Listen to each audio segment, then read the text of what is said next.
Hello friends, मैं रमेश कुमार स्वागत करता हूं आप सभी का अपने यूट्यूब चैनल आर के एजुकेशन पे। और आज का जो अपना टॉपिक है वो है मुगल कालीन साहित्य स्थापत्य कला का जो नेक्स्ट पार्ट है। दो पार्ट अपने पहले आ चुके हैं जिसमें अपने बाबर, हुमायूं, अकबर और जहांगीर कंप्लीट कर चुके हैं। आज अपन जो करेंगे शाहजहाँ और औरंगजेब कालीन करेंगे। देखो, शाहजहाँ का जो काल है ना वो मुगल कालीन स्थापत्य कला का जो स्वर्ण युग कहा गया है। और किसने कहा है, क्यों कहा है, ये सारी चीज़ें अपन आगे इसका देखेंगे। अब देखो, सबसे पहला कौन है, शाहजहाँ का काल है। क्यों है, देखो स्वर्ण काल, इसमें देखो सबसे पहले संगमरमर का जो व्यापक प्रयोग था वो शाहजहाँ के काल में शुरू हुआ था। शुरू पहले जहांगीर के काल में हो गया था, लेकिन जो व्यापक तौर पे यानी मोस्टली उन्होंने संगमरमर का ही प्रयोग करना चालू कर दिया था वो शाहजहाँ था। पित्रादुरा का व्यापार प्रभाव, जो एतमादुद्दौला का जो मकबरा था उसमें सबसे पहले ये पित्रादुरा था, उसका प्रभाव देखने को मिला था। यानी जो सफ़ेद संगमरमर थी उसके ऊपर जो सोने चांदी की जो नक्काशी होती थी, ठीक है, उसको अपन पित्रादुरा कला कहते हैं। अब ये सफ़ेद पत्थर पे होती थी, काले पत्थर पे क्या होता था, जो कुरान थी, कुरान की आयतें थी, उसका अंकन किया जाता था। दूसरा था अमरूदीय गुंबद, यानी गुंबद की जो संरचना थी उसको व्यापक तौर पर प्रसार शाहजहाँ ने किया था। और आगे चलते हैं, दांतेदार मेहराब का जो इस्लामी पद्धति भी प्रभावशाली हो गई। देखो, अकबर का जब काल आया था तो राष्ट्रीय शैली, हिंदू शैली ज़्यादा प्रभाव देखने को मिला, लेकिन शाहजहाँ के काल तक आते आते इस्लामी पद्धति वापस प्रभावी हो गई। और देखो, अभी अपन ने एक कोटेशन पढ़ा था, वास्तुकला की दृष्टि से स्वर्णकाल, ये कहा किसने था, ये ध्यान में रखना अपने को। कई बार इसका नाम पूछते हैं, आशीर्वाद लाल शास्त्री ने कहा था। ठीक है, अब अपन चलते हैं नेक्स्ट पे। देखो, इसकी इमारतों पे चलते हैं। तो इमारतों में सबसे पहले क्या आता है अपना, देखो आगरे का किला आता है। ठीक है, अब आगरे के किले में क्या पढ़ेंगे अपन, सबसे पहले देखो आगरे का किला जो है ना उसका निर्माण तो अकबर ने करवा दिया था। अपने उस टाइम पे देखा था अकबर काल में कि अकबर ने जो निर्माण किलों का निर्माण करवाया था, आगरे का था, लाहौर का था, फतेहपुर सीकरी का था। तो देखो, किले का निर्माण जो है ना मोस्टली अकबर करवाता है। ये लोग क्या करते हैं, इन जो किले बने हुए हैं उसी में भवन, मस्जिद, ये सब मकबरे वगैरह बना रहे हैं। ठीक है, तो सबसे पहले चलते हैं अपन दीवाने आम और दीवाने खास। देखो, ये दोनों चीज़ें जो है ना ज़्यादा इंपॉर्टेंट नहीं है, फिर भी आपको थोड़ा सा माइंड में रखना है। इसका कैसे रखना है कि देखो, फतेहपुर सीकरी अकबर ने बसाई थी। सारी जो बिल्डिंगें थी, ज़्यादातर मोस्टली अकबर की बिल्डिंगें फतेहपुर सीकरी में थी। ठीक है, तो फतेहपुर सीकरी आते ही आपको अकबर इंडिकेट हो जाना चाहिए। ठीक है, अब बाकी के दो दीवाने आम, दीवाने खास कहीं पे भी आते हैं, उसके लिए आप शाहजहाँ टिक कर देना। ठीक है, फतेहपुर सीकरी को छोड़ के जहाँ पे भी आ रहा है वहाँ आप साझा कर देना। अब देखो, दीवाने आम 1628 में इसका निर्माण करवा था। सन इतनी इंपॉर्टेंट नहीं है। अब देखो, इसकी क्या है, पहली जो सांझाकालीन बिल्डिंग थी वो संपूर्ण संगमरमर की बनी हुई थी। आगे पर इसकी फोटो भी देखेंगे। और अब सबको पता है कि एक कोहिनूर हीरे का नाम सबने सुना है, उसके साथ में एक मयूर सिंहासन जिसको तख्ते ताउस भी बोलते थे, और इस तख्ते ताउस को बेबादल खां ने बनाया था। ये भी इसी में रखा जाता था, दीवाने आम में, जहाँ जो राजा था वो आम लोगों की याचनाएं सुनता था। एक थी दीवाने खास जो गुप्त मंत्रणा होती थी यहाँ पे। अब देखो, दो महल भी थे वहाँ पे, शीश महल और खास महल। अब इसको देखो याद कैसे करेंगे। अकबर ने आगरा का जब किला निर्माण करवाया था उसमें 500 से ज़्यादा बिल्डिंगें बनवाई थी, लेकिन शाहजहाँ ने क्या किया, उन बिल्डिंगों को तुड़वा के जो लाल पत्थर से बनी थी उनको सब मोस्टली उनको संगमरमर की बनवा दी। ठीक है, तो अब देखो, सबसे खास आदमी था स्थापत्य कला के मामले में कौन, शाहजहाँ। ठीक है, अब जब शाहजहाँ था तो देखो, शीश का मतलब होता है सर, यानी सबसे ऊपर का, टॉप का, तो टॉप का कौन था, शाहजहाँ था अपना। और खास आदमी भी कौन था, स्थापत्य कला से जो खास लगाव रखता था वो था शाहजहाँ। तो ये शीश महल और खास महल, ये दोनों किसने नहीं, शाहजहाँ ने निर्मित करवाए। ठीक है, अब बोलते हैं दो मस्जिद। अब देखो, सबसे खास आदमी होगा जो इतना एडवांस अच्छी अच्छी स्थापत्य कला का प्रसार करेगा, वो कैसे करेगा, उसको सुंदर बनाने के लिए क्या करेंगे, मोती लगाएंगे, साथ में नगीने लगाएंगे, तभी तो ज़्यादा सुंदर बनेंगी ना। मस्जिद हो, मकबरे हो, या कोई भी उसकी महल हो, तो मोती मस्जिद और नगीना मस्जिद। देखो, ये मोती मस्जिद का अपन कन्फ्यूजन आप दूर कर देते हैं आज। देखो, इसका क्या है, 3 मोती मस्जिद हैं। ठीक है, अब 3 में से क्या करेंगे अपन, इसको याद करने का बहुत ईजी तरीका है। देखो, पहली तो किसने बनाई थी, जहांगीर ने, जो अपन पढ़ चुके हैं, जो कहाँ बनाई थी, लाहौर में।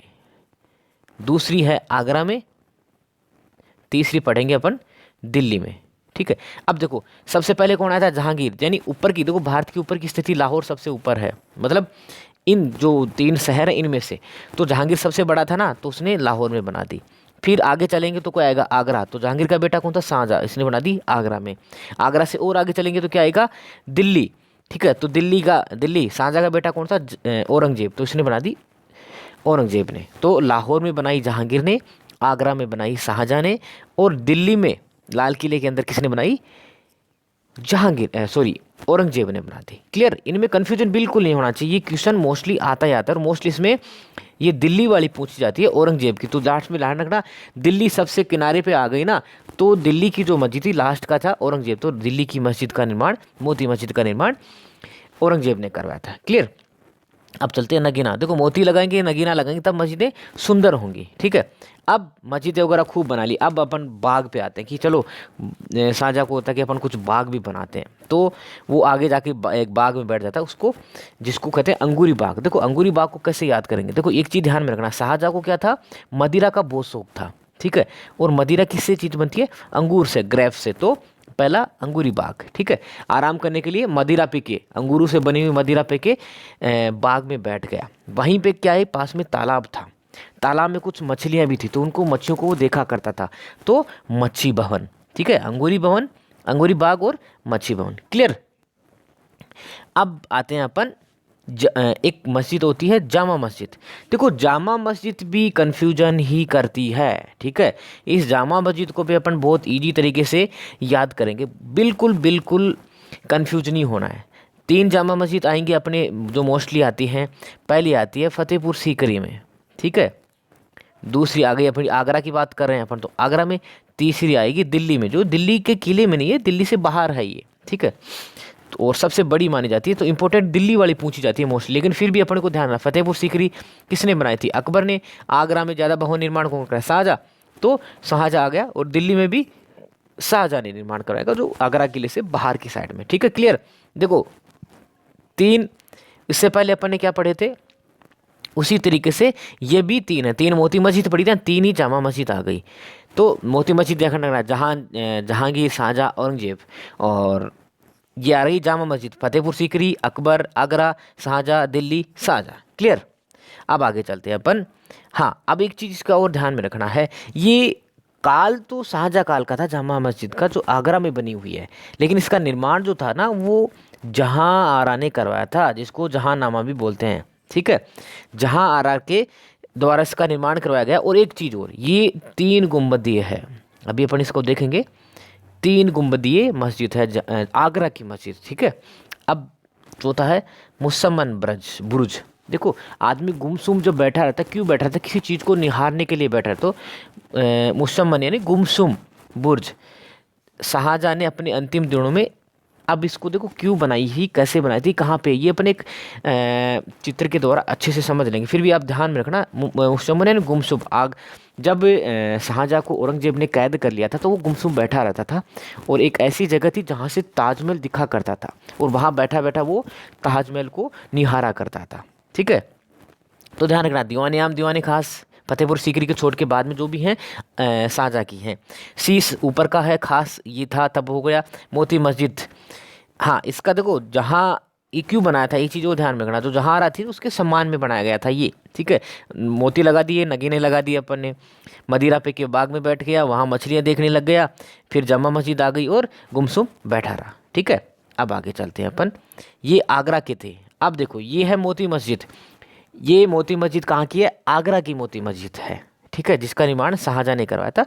संपूर्ण संगमरमर की है, बहुत ही सुंदर मस्जिद है, जो आपको दिखने में लिखी। ये है नगीना मस्जिद, ये भी शाहजहाँ ने बनाया था, मोती लगा दिए, नगीने लगा दिए, ठीक है। अब आते हैं जामा मस्जिद। देखो जो जामा मस्जिद है सेम सी ऐसे ही दिखेगी आपको, इसमें थोड़ा बहुत डिफरेंट आएगा, वो आपको खुद को पहचानना पड़ेगा। देखो 2 के बाहर मीनार आएंगी, इसकी देखो, इसकी आगरा की जो है ना, उसके एक मीनार है, एक ये टूटी हुई मीनार। अब देखो 3 गुम्बद की बात थी, 1 हो गया, 2 हो गया, 3 हो गया, ये त्रिगुम्बदीय है जामा मस्जिद जो है ना आगरा की, वो त्रिगुम्बदीय। और निर्माण किसने किया, जामा से याद रखना, जहां आरा, ठीक है।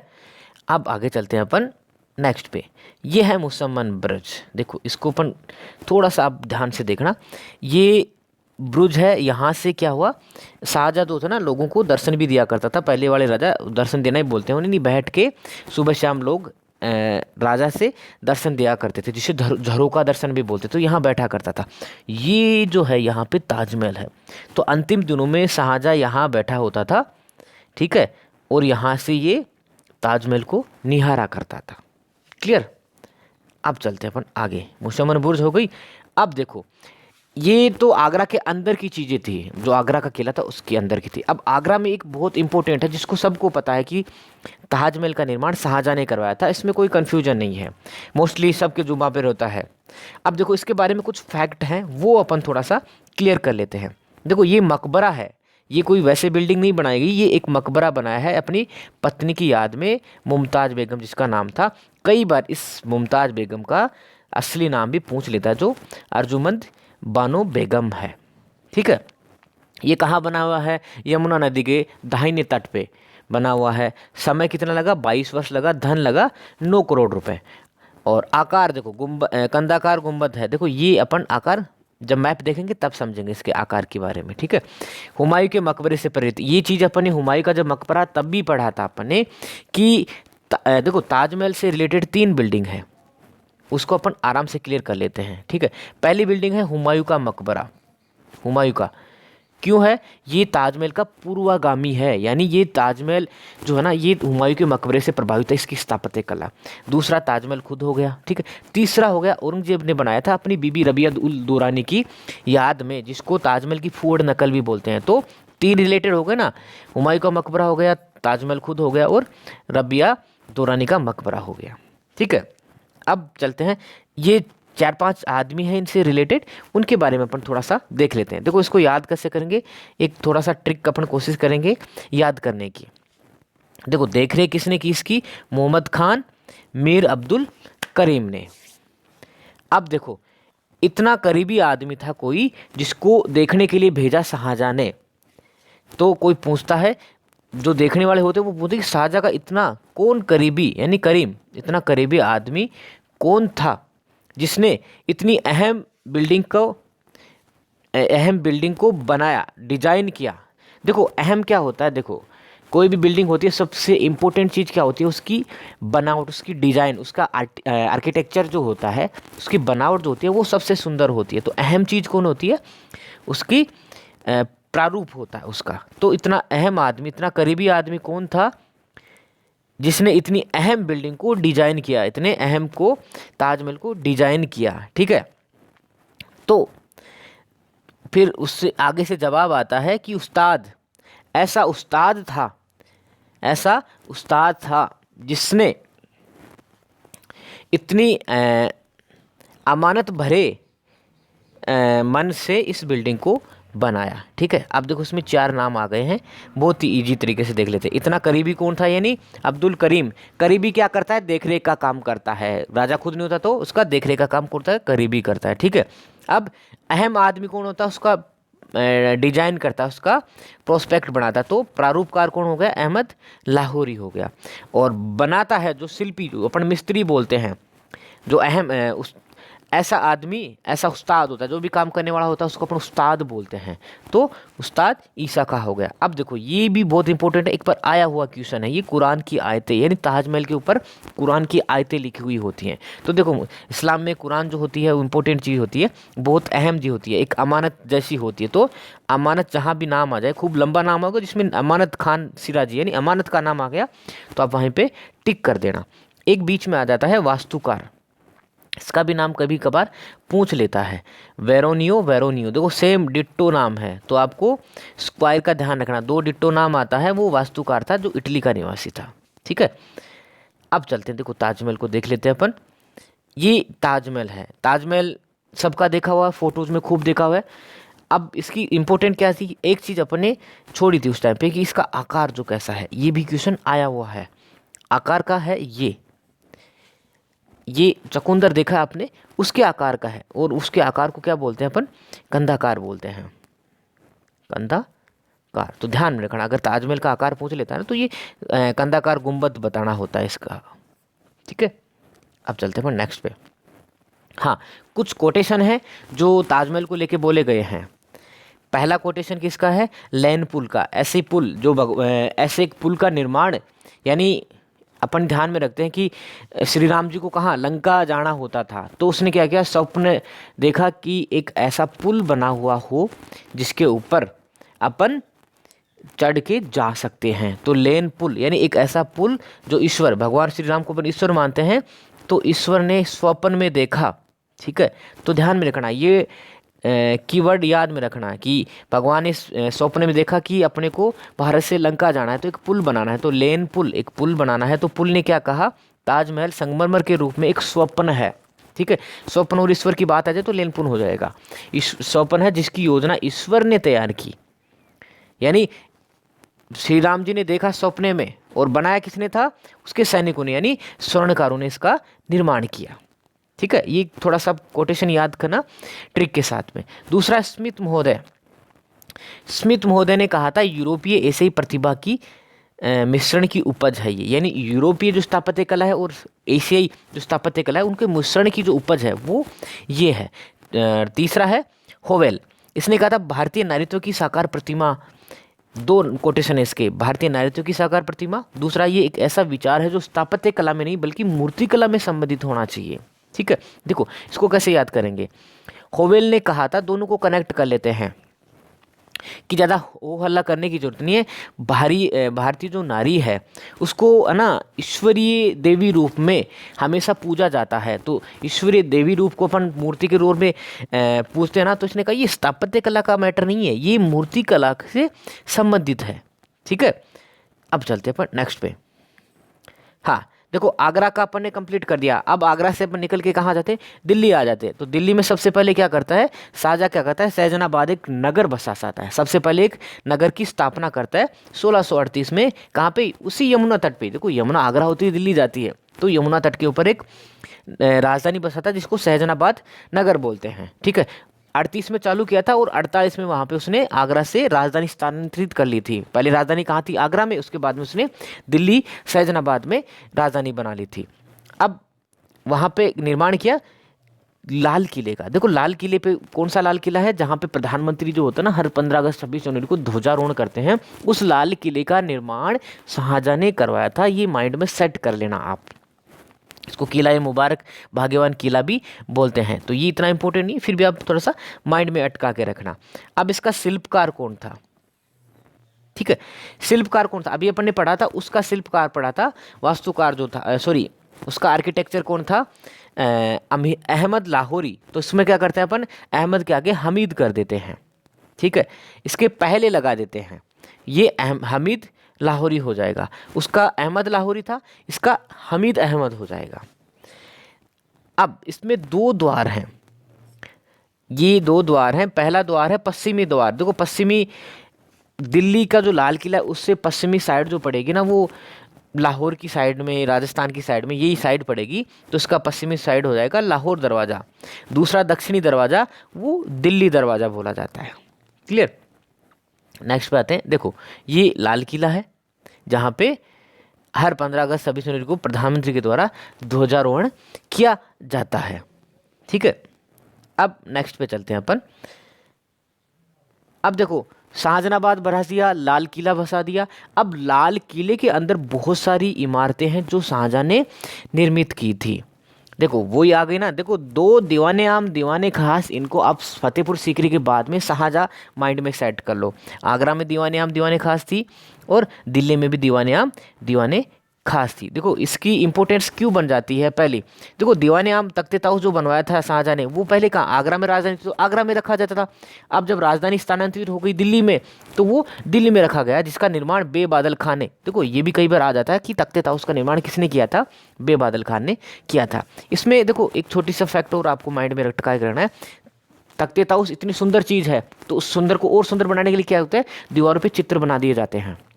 तो जो दीवाने आम है उस पर खूब सारे चित्र बने हैं, सुंदर सुंदर, जो फ्लोरेंस के चित्रों से प्रभावित हैं। ठीक है, अब दूसरी है दीवाने खास।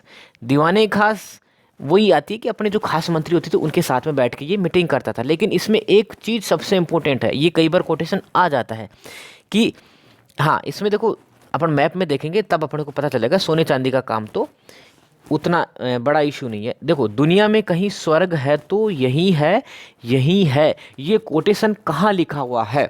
तो ये कोटेशन लिखा हुआ है दीवाने खास। यानी ये इतना सुंदर था देखने में, अभी अपन आगे देखेंगे, इतना सुंदर था कि अमीर खुसरो की कुछ लिखी हुई पंक्ति थी जो वहाँ पे अंकित है अभी भी, जो ये कहती हैं कि दुनिया में अगर कहीं स्वर्ग है तो यही है, यही है। ठीक है, अब अपन आगे चलते हैं। देखो अपन ने क्या किया था पिछली बार, आगरा में मस्जिदों को सुंदर बनाने के लिए क्या था, मोती लगाए थे। ठीक है, और दूसरा क्या लगा था, नगीना लगाया था। अब शाहजहां ने कहा नहीं नहीं, नगीना अच्छा नहीं लगा, आप नगीने की जगह एक काम करो, हीरे लगा दो। ठीक है, नगीने बहुत लगा दिए, अब आप हीरे लगा दो। ठीक है, तो मोती महल और हीरा महल। ठीक है, अब फिर भी देखा नहीं नहीं, हीरे मोती आपने लगा तो दिए, लेकिन एक काम करो, पहले दीवारों को पेंट करो, अब रंग करो, फिर हीरे मोती लगाओ, तो रंग महल हो गया। तो पहले दीवारों पे पेंट किया गया, रंग किया गया, फिर हीरे मोती लगाया गया, तो रंग महल, मोती महल और हीरा महल, ये 3 महल कहाँ हैं, दिल्ली में। ठीक है, अब रंग महल की थोड़ी सी एक इम्पोर्टेंस है, वो अपन पढ़ लेंगे, ये दोनों इतना इशू नहीं है। रंग महल जो है वो शाहजहाँ का हरम होता था। हरम क्या होता था, जहाँ राजा की रानियाँ रहती थी उसको राजा का हरम बोला जाता था। और इसमें एक चीज़ और आपको फैक्ट ध्यान में रखना है, नहर ए बहिश्त, जो अपन मैप में देखेंगे, नहर ए बहिश्त क्या थी, ये एक नहर निकाली हुई थी जो वहाँ की बिल्डिंगें थी, उन बिल्डिंगों में मोस्टली जाती थी। लेकिन जो रंग महल था, उस रंग महल के अंदर से बीचों बीच से ये नहर निकलती थी, जिस नहर को बोलते थे नहर ए बहिश्त। तो ये ध्यान में रखना, नहर गंगा, नहर ए बहिश्त इसके नाम थे। किस महल में बहती थी, तो रंग महल में, जहाँ हरम होता था, जहाँ राजा आराम करने जाता था, वहाँ पे भी ये चीज़ें होती थी। अब देखो मोती मस्जिद अपन ने पढ़ी थी, पहली जहांगीर की पढ़ ली थी, दूसरी आगरा वाली पढ़ ली थी जहाँ आरा ने बनाई थी, तीसरी जो इम्पोर्टेंट है मोती मस्जिद दिल्ली वाली, ये देखो दिल्ली की मोती मस्जिद औरंगजेब ने बनाई थी। ये माइंड में आपको सेट कर लेना है अच्छे से। हाँ, अब आ गई जामा मस्जिद।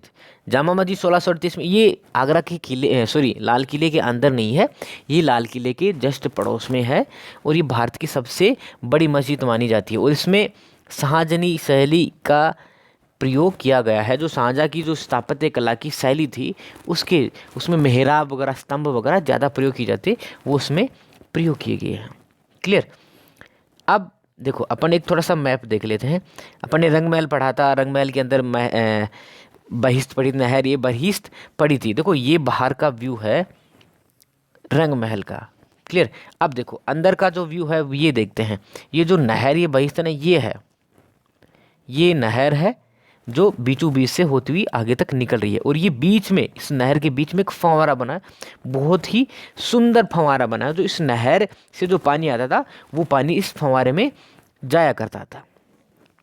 ठीक है, अब चलते हैं नेक्स्ट पे, दीवाने खास। देखो जिस दीवाने खास पे ये लिखा था स्वर्ग यही है, क्यों लिखा गया था, देखो ये सोने का काम किया गया है, और इसका निर्माण जो है ना अंदर ही तौर पे ये चांदी का काम किया गया है, और इस पे सोने चांदी से बहुत ही सुंदर सुंदर अलंकरण किया गया है। ये बहुत ही सुंदर महल दिखता था, तब इस पे के बारे में कहा गया था कि स्वर्ग यही है। ठीक है, नेक्स्ट बिल्डिंग देखते हैं अपन, दीवाने आम। देखो दीवाने आम, दीवाने खास इधर पड़ोस में दीवाने खास, और यहाँ पे दीवाने आम है। यहाँ पे राजा जो बैठा करता था, और राजा का जो मयूर सिंहासन था वो यहीं पे था, और आम जन जो थे, आम जन की सुनवाई हुआ करती थी। ठीक है, नेक्स्ट है मोती मस्जिद। देखो मोती मस्जिद अपन ने अकबर की देखी थी, शाहजहाँ के काल में देखी थी। ये जो वाली मोती मस्जिद है जो दिल्ली के लाल किले में है, ये मोती मस्जिद औरंगजेब ने बनवाई थी। क्लियर। अब देखें ये जामा मस्जिद है जो आगरा की सॉरी लाल किले के बाहर की साइड में दिल्ली में है।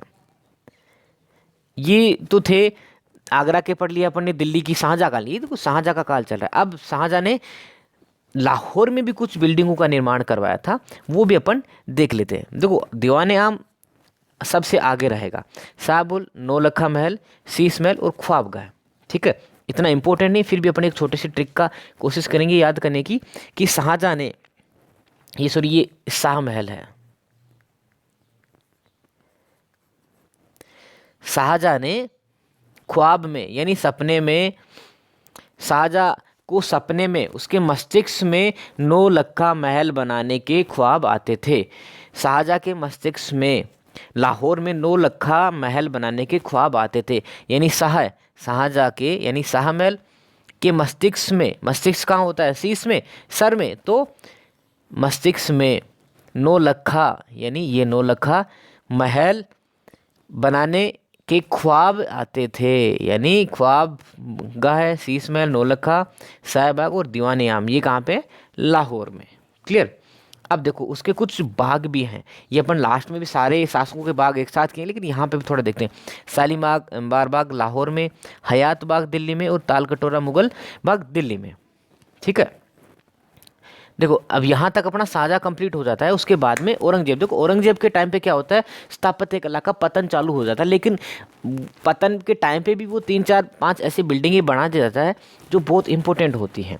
इसमें सबसे पहले देखो मोती मस्जिद, इसके बारे में अपन ने खूब पढ़ लिया था। ये उसने खुद की आय से बनाई थी। देखो औरंगजेब क्या करता था, खुद टोपी सी के अपना जीवन यापन करता, यानी खुद टोपियाँ सिया करता था, उनको बेचता था। जो आय होती थी उस आय में से उसने मोती मस्जिद का निर्माण कराया, जो अपन ने पहले देखी थी। ठीक है। अब इसके आगे चलते हैं अपन, लाहौर की बादशाही मस्जिद। ठीक है। देखो जहाँ बादशाही मस्जिद का नाम आ जाए उसको किस ट्रिक से याद करेंगे कि देखो मुगल काल में, औरंगजेब के काल में ही सबसे ज़्यादा भारत का भूभाग मुगल शासकों के अंडर में था। यानी अकबर के टाइम पे भी इतना भाग भारत का नहीं था मुगल शासकों के अंडर में जितना औरंगजेब के टाइम पे था। तो सबसे बादशाही किसको बोलेंगे, यानी सबसे ज़्यादा बड़े भाग पे शासन कौन करता? औरंगजेब। यानी बादशाही, तो लाहौर की बादशाही मस्जिद औरंगजेब ने 1674 में फिदाई खादू था उसकी देखरेख में बनवाई थी। ठीक है। अब देखो ये भी इम्पोर्टेंट है, काफ़ी जगह आता है इसका क्वेश्चन। रबिया उद दौरानी का मकबरा, यानी ये उसकी पत्नी थी औरंगजेब की, उसका मकबरा उसने बनवाया था। इसको बीबी का मकबरा भी बोलते हैं। औरंगजेब की बीबी थी तो बीबी का मकबरा। भूंडा ताजमहल भी बोलते थे, क्योंकि ये उस ताजमहल की तरह बनाया गया था, लेकिन ये दिखा नहीं उसकी तरह। और काला ताजमहल भी बनाया, सॉरी इसका नाम है ताज की फुअड़ नकल। उसकी कोशिश की थी नकल करने की, लेकिन ये बन नहीं पाया वैसा। और ये है कहाँ पे? ये है औरंगाबाद, महाराष्ट्र में है। ठीक है। अब औरंगजेब का खुद का मकबरा भी बना हुआ है उसके काल में। तो ये कहाँ है? जब औरंगजेब की मृत्यु हो गई थी तो वो खुद ने नहीं बनाया, उसके मृत्यु के बाद में बना था, लेकिन ये भी उससे रिलेटेड स्थापत्य कला का उदाहरण है। तो औरंगजेब का मकबरा कहाँ पे है? खुलदाबाद, यानी ये औरंगाबाद में ही है, वहीं पे पड़ोस में है, तो उसका औरंगाबाद ही आएगा। अपन आगे एक साथ सबको देख लेंगे। दौलताबाद के समीप है। देखो ये पूछ सकता है कि फ़कीर बुरहानुद्दीन की मज़ार के पास में औरंगाबाद की मज़ार बनी हुई है। फ़कीर बुरहानुद्दीन मज़ार के पास में। ठीक है। अब अपन देख लेते हैं एक बार दूसरे ताजमहल को, यानी रबिया उद दौरानी का मकबरा। देखो ये ताजमहल की ही पूरी बनावट की गई है, 4 मीनार बनाई गई हैं चारों कोनों पे, सेम ही गुंबद बनाया गया है, बाहरी मीनार हैं वही फंवारे का कोशिश की है, लेकिन ये उतना सुंदर बन नहीं पाया, बिल्कुल भी थर्ड कॉपी बन गई उसकी। अब नेक्स्ट आते हैं, ये औरंगजेब का मकबरा ज़्यादा बड़ा नहीं है, बस उसकी जो समाधि है यहीं पास में मज़ार थी, मज़ार के पास में उसको औरंगाबाद में ही दफना दिया गया। ठीक है। अब चलते हैं, 2 चीज़ें रह गई, मुगलकालीन बाग और मुगलकालीन जो शासक थे उनके मकबरे। देखो बाग और मकबरे में से मोस्टली काफ़ी बार क्वेश्चन आ जाता है और ये कन्फ्यूजन भी होता है। इस कन्फ्यूजन को अपन बहुत आसानी से क्लियर करेंगे। देखो अपन ने जब बाबर पढ़ा था तो बाबर आगरा में आराम कर रहा था, तो उसने आगरा में एक बाग बनाया था। तो बाबर का तो अपन कॉन्सेप्ट अलग कर देते हैं कि वो आया, पानी वानी पिया, काबुली वाबुली खाया और आगरा के आराम बाग में आके आराम करने लग गया, जिसको नूर या अफगान हस्त बहिस्त भी बोलते हैं। ठीक है। अब देखो अकबर को छोड़ देते हैं, जहांगीर के पास आते हैं। जहांगीर ने सोचा कि भाई अपने दादा ने पार्क बनाया तो अपन क्यों नहीं बनाए। तो उसने क्या किया, एक ऐसी जगह ढूंढी जहाँ पे बहुत सारे हरियाली हो, एकदम शांत जगह हो, यानी बहुत ही सुंदर जगह हो। तो ऐसी सुंदर जगह अपने भारत में कहाँ मिलेगी? कश्मीर में। तो उसने कश्मीर में एक बहुत ही शानदार, शालीमार एक शानदार पार्क का निर्माण करवाया। ठीक है। जब ये पार्क का निर्माण करवा रहा था तो देखो ट्रिक याद रखने अपन, जहांगीर कहाँ पे था? लाहौर में। जब उसने कश्मीर में शानदार पार्क बनाया तो लाहौर में बैठे बैठे उसका दिल खुश हो गया, यानी दिलकुशा बाग कहाँ बना है? लाहौर में, जहाँ इसकी समाधि भी बनी हुई है। ये ध्यान में रखना, जहांगीर की समाधि कहाँ पे है? लाहौर में है, दिलकुशा बाग के अंदर बनी हुई है। लाहौर में बैठा था, कश्मीर में पार्क बनाया तो उसका दिल खुश हो गया। ठीक है, तो 2 पार्क हो गए जहांगीर के। सॉरी, अब शाहजहाँ तो वैसे स्थापत्य कला का बहुत बड़ा फैन था, तो उसने सोचा अपने पिता के दादा ने बनाए, पिता ने बनाए, तो अपन पीछे क्यों रहे। तो उसने कहा क्या, पिताजी ने शालीमार बनाया तो अपन भी शालीमार शानदार, एक शानदार पार्क बनाते हैं। यानी अपने जहांगीर जो उसके पिताजी थे, उसने शानदार पार्क बनाया तो अपन भी बनाते हैं। लेकिन उसने क्या सोचा कि इन्होंने बनाया है शानदार जगह, यानी कश्मीर बहुत अच्छी जगह, वहाँ पे बनाए, लेकिन वहाँ बनाएंगे तो 2 हो जाएंगे। अब लोग कौन से में घूमेंगे, इसमें घूमेंगे उसमें घूमेंगे। तो उसने क्या किया, जहाँ अपने पिताजी का दिल खुश हुआ था अपने काम करते वहीं बना देते हैं, कि उनको कश्मीर जाना न पड़े वापस अपना दिल खुश करने के लिए। ठीक है, तो शाहजहाँ ने क्या किया, लाहौर में ही शानदार पार्क यानी शालीमार पार्क बना दिया। क्लियर। अब चलते हैं अपन आगे। देखो फिर क्या होता है कि शाहजहाँ को लगा कि अपने पार्क तो बना दिया लाहौर में, लेकिन कहीं अपने पिताजी ने जो पार्क बनाया था उसके पार्क के टक्कर का है कि नहीं है। अब 2 चीज़ों में कंपेरिजन करने के लिए क्या बोलते हैं वो अपने आदमी को, कि मेरा चश्मा लाओ, मेरा चश्मा लाओ, मैं जाके देख के आता हूँ कश्मीर में कि वो अपने जैसे अपने पार्क बनाया वैसा है कि नहीं है। तो चश्मा ए शाही बाग, यानी उसका चश्मा लेके आए, चश्मा ए शाही बाग कहाँ जाता है देखने के लिए? कश्मीर में। तो इसने भी कश्मीर में चश्मा ए शाही बाग का निर्माण किया गया। तो वहाँ जाके उसने देखा, अरे यहाँ पर तो सब कुछ शांत है, इतनी शांति है, तो उसने क्या किया, एक निशांत बाग भी बना दिया। ठीक है, अब देखो एक बार दोबारा देख लें, बाबर आराम कर रहा है, अकबर ने कुछ नहीं बनाया। पोते ने क्या किया, शानदार पार्क बना दिया। कहाँ पे? कश्मीर में, जहाँ शानदार जगह है वहाँ पे बना दिया। लाहौर में बैठा था, उसका दिल खुश हो गया, जहाँ उसकी समाधि भी है।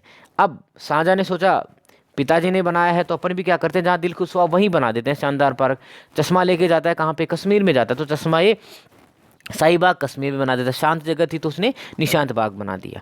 अब आते हैं अपन औरंगजेब पे। देखो औरंगजेब तो वैसे ही सबसे निराला आदमी था, सबसे अलग रहने वाला था शासकों से। देखो उसने क्या किया था, अपने पिताजी को पिंजरे में बंद किया था, यानी पिंजोर। किसको बंद किया था? शाहजहाँ को। तो पिंजरा किससे रिलेटेड हो गया? औरंगजेब से। और अलग रहता था तो इसने हरियाणा में पिंजोर बाग का निर्माण करवाया था। ठीक है, अब चलते हैं अपन मकबरे पे। देखो मकबरे में बहुत कन्फ्यूजन होता है, बहुत से स्टूडेंट्स को बहुत ज़्यादा कन्फ्यूजन होता है बाग और मकबरे में। बाग अपन इजीली ट्रिक से सीख लिए। अब देखो मकबरे वैसे तो सबके साथ में एक एक का मकबरा बताया है, लेकिन अपने सबको अलग करके भी बताया जिससे कन्फ्यूजन नहीं हो। आज आपका सारा कन्फ्यूजन दूर कर देंगे। देखो बाबर का मकबरा कहाँ है? काबुल में। इसको एक स्टोरी से अपन याद करेंगे। पहले अपन इनको एक एक को देख लेते हैं। बाबर को पहले सबसे पहले आराम बाग में दफनाया गया था। उसके बाद में उसको उसकी चहेती जगह थी काबुल, वहाँ उसने कहा था कि मुझे वहाँ दफना जाए, तो उसको बाद में काबुल में दफना दिया गया था। हुमायूं को दिल्ली में दफनाया गया था। दिल्ली में क्यों दफनाया गया? देखो एक ट्रिक है, वो रीज़न नहीं है उसको दफनाने का, कि हुमायूं को दिल्ली से बहुत ज़्यादा लगाव था।